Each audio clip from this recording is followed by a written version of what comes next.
आश्विन कृष्ण पक्ष अर्थात प्रतिपदा ठारू अमावास्या को पितृपक्ष कहुए। यही समय पितृपुरुष धरा पृष्ठ अवतरण करथांती। मनुष्य मृत्यु पर पितृलोक रुहନ୍ତି ଯେଉଁଠାରେ ତିନୋଟି ଜିନିଷ न खाद्य आलोक एवं अग्नि। तेणु यही 15 दिन श्रद्धार सहित पितृपुरुष को तिल तर्पण करा जाए। कर्ता ब्राह्मण होइथिले निजे एही तिल तर्पण करती, नचेत ब्राह्मण एसबू करांती।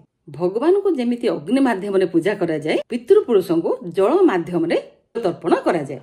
एही 15 दिन कर्ता को बड़ निष्ठापर भावे चलिबाको हुए। बाहर केउठी खाइबेनी, बिना पियाज रसुण रे खाद्य खाइबा, खोर होबा, निश दाढ़ी काटिबा, कौनसी उत्सव मनाइबा आदि मना। एही 15 दिन मध्य दिन ब्राह्मण को डाकी विभिन्न प्रकार खाद्य प्रस्तुत करी श्रद्धारे पितृपुरुष को खाइबाको दिया जाए, जहा महाळा श्राद्ध अटे। कुहा जाए पितृपुरुष लुहार आखि, से माने संतुष्ट होई गृहर मंगल करथांती।